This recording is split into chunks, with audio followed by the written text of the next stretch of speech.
அனைவருக்கும் இனிய வணக்கம். 18ஆம் படி மேல் குடிக்கொண்டிருக்கும் நெய்யபிஷேக பிரியன், அச்சங்கோயில் அரசன், சபரிமலை சாஸ்தா ஐயன் ஐயப்ப சுவாமி கலியுக மக்களுக்கு கண் கண்ட தெய்வமாய் நின்று வேண்டும் வரங்களை அருள்பவன். ஹரிக்கும் ஹரனுக்கும் மகனாய் பிறந்து பந்தள நாட்டில் வளர்ந்த சுவாமி ஐயப்பனோட முழு வாழ்க்கை வரலாறத்தான் இந்த வீடியோல பார்க்க போறோம். ஐயப்பனின் பிறப்பு முதல் அவருடைய அவதார நோக்கம் நிறைவடைந்ததா இல்லையா? எதனால் இன்றும் சபரிமலையில் அருள் பாலித்துக் கொண்டிருக்கிறார்? பிரம்மச்சரியத்தை மேற்கொண்ட ஐயப்பனுக்கு 2 மனைவிகள் இருக்கிறது என்று சொல்கிறார்களே, அது உண்மையா? எதனால ஐயப்பன் 2 திருமணம் செய்துகிட்டாரு? ஐயப்பன் ஒரு தமிழ் கடவுளா? கேரளத்தில் அருள் புரியும் ஐயப்பனின் புகழ் தமிழகத்திற்கு பரவியது எப்படி? ஐயப்பனை தமிழர்களுக்கு முதலில் அறிமுகப்படுத்தியது யார் தெரியுமா? மானிடராய் பிறந்த ஐயப்பன் சபரிமலைக்கு சென்ற பிறகு என்ன ஆனார்? எங்கு சென்றார்? இன்றும் உயிருடன் இருக்கிறாரா இல்லையா? ஐயப்பனின் பூலோக வாழ்க்கையில் அவரது முடிவு என்னன்னு, சபரிமலை ஐயப்பனை பற்றியும் மறைக்கப்பட்ட பல ஆச்சரியமூட்டும் தகவல்களையும் இந்த ஒரே வீடியோல நீங்க தெரிஞ்சுக்கலாம். இந்த வீடியோவை ஸ்கிப் பண்ணாம பாருங்க. நீங்க இப்போதான் முதல் முறையா நம்ம சேனல் வீடியோ பாக்குறீங்க அப்படின்னா சப்ஸ்கிரைப் பண்ணிக்கோங்க. சாமியே சரணம் ஐயப்பா. சபரிமலை கேரளாவில் மேற்கு மலைத்தொடர்களில் பதனம்திட்டா என்ற மாவட்டத்தில் அமைந்துள்ள ஒரு புண்ணிய ஸ்தலமாகும். இங்குதான் ஹரிஹர சுதனான சுவாமி ஐயப்பன் வீற்றிருந்து தன்னுடைய பக்தர்களுக்கெல்லாம் அருள் பாலித்து வருகிறார். 18 மலை தொடர்களுக்கு நடுவே சுவாமி ஐயப்பன் கோவில் அமைந்திருக்கிறது. ஜாதி, மதம், இனம், மொழி என எந்த பாகுபாடும் இல்லாமல் அனைத்து விதமான பக்தர்களும் ஐயப்பனை தரிசிக்கவும், ஐயப்பனின் அருளாசியை பெறவும் முறையாக விரதமிருந்து கடுமையான பாதைகளை கடந்து மலைமேல் வீற்றிருக்கும் ஐயப்பனை வந்து தரிசிக்கிறார்கள். மகிஷாசுரனை வதம் செய்த அன்னை ஆதிபராசக்தியின் மீது கோபம் கொண்டு அவனது தங்கையான மகிஷி பிரம்மனை நோக்கி கடுமையான தவம் புரிந்து பல வரங்களை பெறுகிறாள். சிவபெருமானுக்கும் மகாவிஷ்ணுவுக்கும் பிறக்கும் குழந்தையால் மட்டுமே தனக்கு அழிவு நேர வேண்டும் என்னும் வரத்தை பெற்றாள். வரம் பெற்ற மகிஷி தேவர்களையும் முனிவர்களையும் ரிஷிகளையும் கொடுமைப்படுத்தி வருகிறாள். இதனை கண்ட சிவபெருமானும் மகாவிஷ்ணுவும் மகிழ்ச்சியை அளிக்க வேண்டி மகாவிஷ்ணு மோகினி அவதாரம் எடுக்க சிவபெருமானுக்கும் மோகினி அவதாரம் எடுத்த விஷ்ணுவிற்கும் ஒரு குழந்தை பிறக்கிறது. அனைத்து தெய்வாம்சங்களும் அக்குழந்தையிடம் நிறைந்திருந்தது. சிவபெருமானும் விஷ்ணுவும் காட்டில் ஒரு மரத்தடியில் குழந்தையின் கழுத்தில் ஒரு மணி மாலையை அணிவித்து அக்காட்டிலேயே அந்த குழந்தையை விட்டு சென்றனர். இதற்கிடையில் கேரளாவில் பந்தள மகாராஜா ராஜசேகரனும் அவரது மனைவியும் குழந்தை இல்லாமல் தவித்து வந்தார்கள். அவர்கள் இருவருமே சிவபெருமானை நோக்கி மனமுருகி பிரார்த்தனை செய்து வந்தாங்க. ஒரு நாள் பந்தள மகாராஜா காட்டிற்கு வேட்டைக்கு சென்றாராம். அப்போது காட்டிலிருந்து ஒரு குழந்தையின் அழுகை சத்தம் கேட்டதாம். மகாராஜாவிற்கோ ஒரே சந்தேகம், காட்டிலிருந்து எப்படி ஒரு குழந்தையின் சத்தம் கேட்கிறது என்று அக்கம் பக்கத்தில் எல்லாம் தேடி பார்த்தாராம். அப்போது மரத்தடியில் இருந்த ஒரு குழந்தையை பார்த்திருக்காரு. தெய்வாம்சம் பொருந்திய அந்த குழந்தையை கையில் எடுத்து கொஞ்சினாராம் பந்தள மகாராஜா. பந்தள மகாராஜாவிற்கோ அளவற்ற மகிழ்ச்சி. குழந்தை இல்லை என்றே இத்தனை நாட்கள் நாம் பிரார்த்தனை செய்தது வீண் போகவில்லை. அந்த பகவானே இந்த குழந்தையை நமக்கு அருளினார் அப்படின்னு சொல்லி அந்த குழந்தையை அன்போடும் பாசத்தோடும் அரண்மனைக்கு எடுத்து வந்தார். மகாராணியும் குழந்தையை பார்த்து மகிழ்ச்சி கடலில் மூழ்கி போயிருக்காங்க.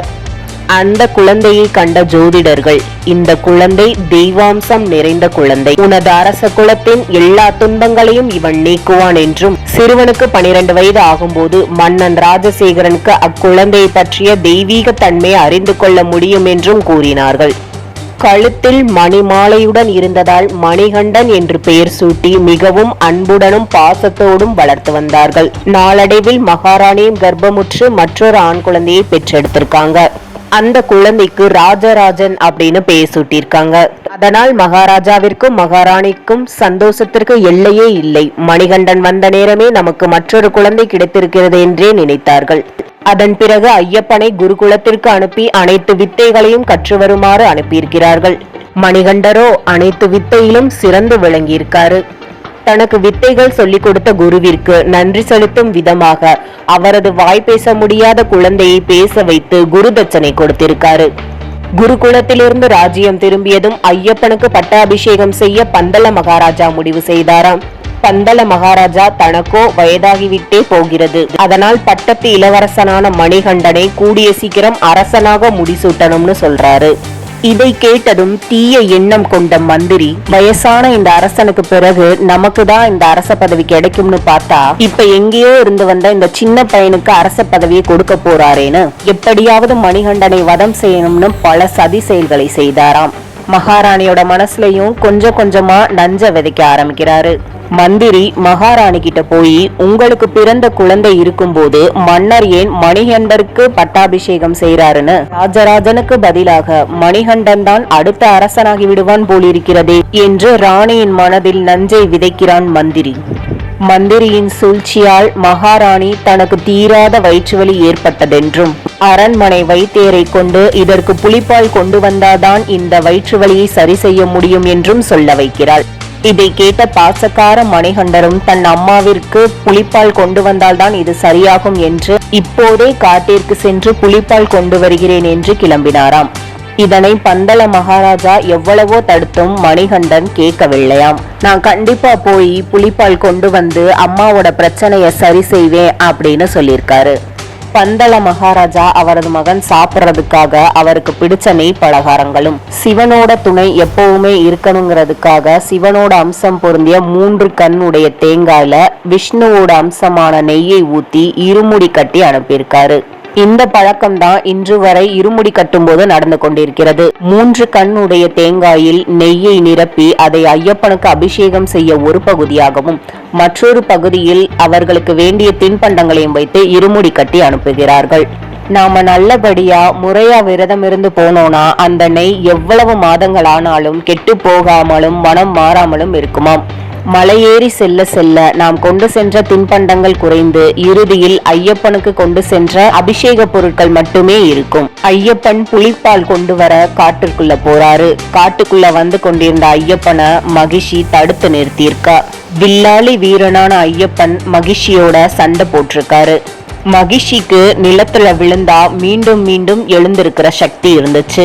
அதனால அவளை நதியில தூக்கி வீசி அவ மீண்டும் எழுந்து வராதபடி மகிஷி மேல ஒரு பெரிய பாறையை போட்டு அது மேல ஐயப்பன் மகிஷிய வதம் செஞ்சு நர்த்தனம் ஆடி இருக்காரு.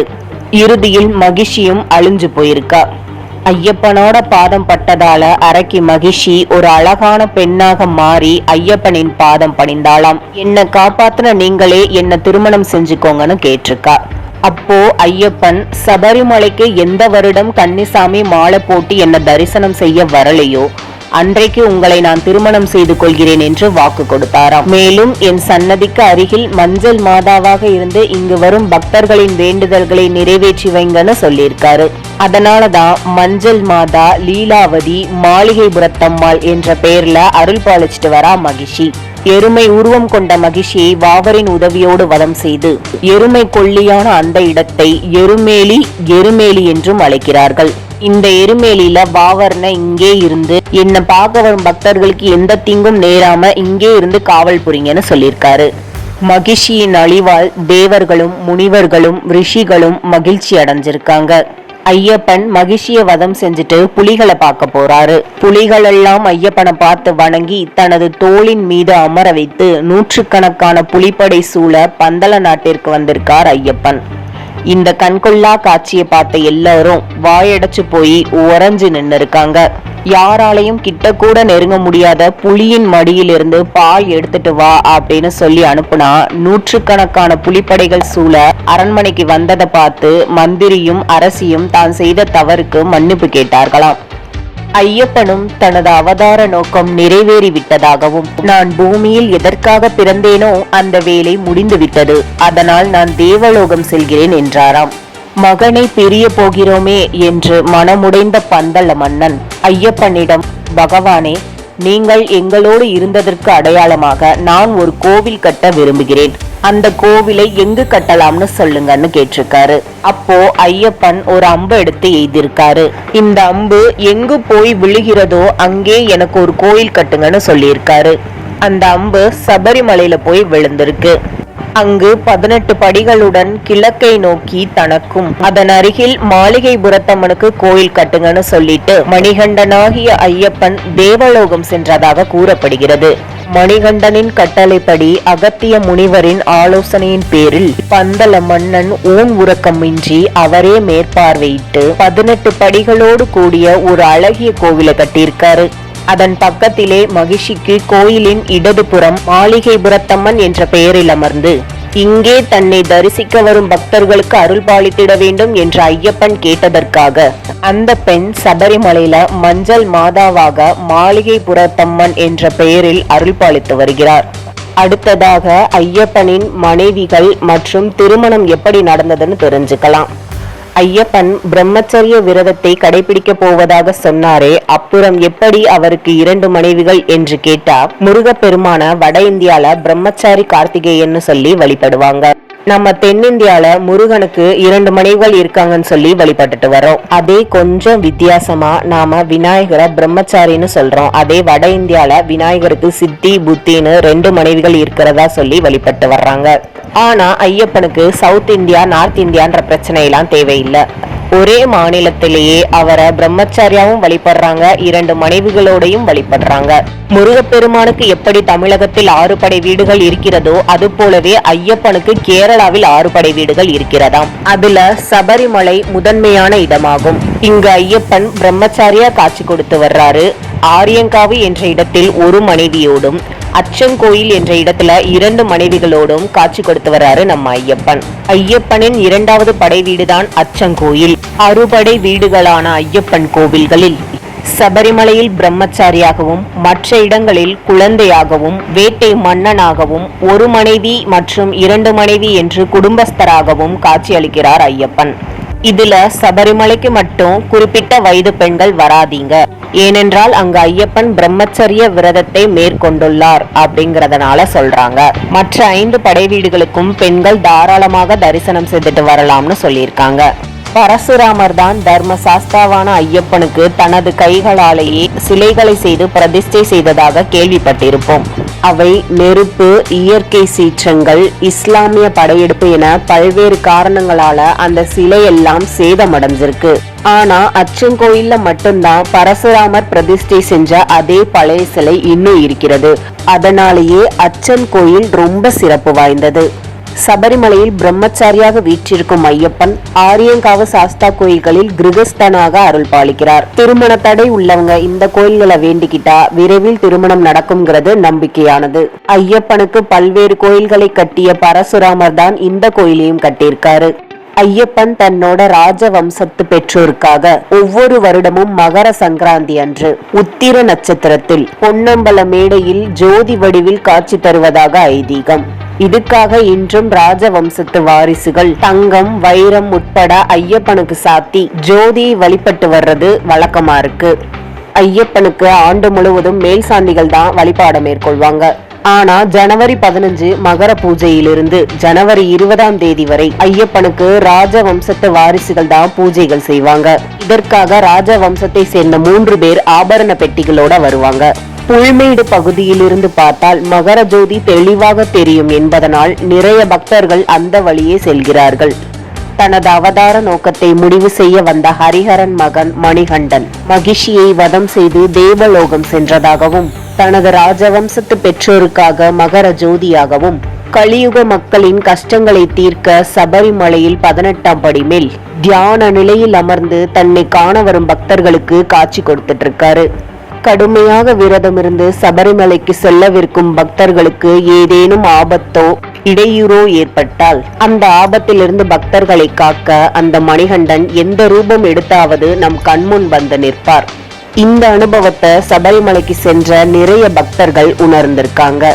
ஐயப்ப வழிபாடு முன்பொரு காலத்தில் கேரளாவுக்கு மட்டும்தான் தெரிஞ்ச ஒரு வழிபாடா இருந்துச்சு.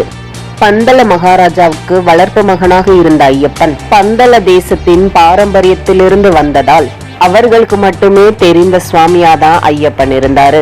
தமிழகத்தை பொறுத்தவரை ஐயப்பன் ஒரு பிரபலமான தெய்வமாக இல்லாம இருந்திருக்காரு. நிறைய தமிழக மக்களுக்கு ஐயப்பன்கிற ஒரு கலியுக தெய்வம் இருந்ததே தெரியாம இருந்திருக்கு. இந்த நேரத்தில் தமிழக மக்களுக்கு ஐயப்பன் பற்றியும், ஐயப்பனின் அவதார நோக்கம் பற்றியும், ஐயப்பனின் சக்தி பற்றியும் எடுத்துரைத்தவர், அதாவது நாடகமாக எடுத்துரைத்தவர் டி.எஸ். ராஜமாணிக்கம்.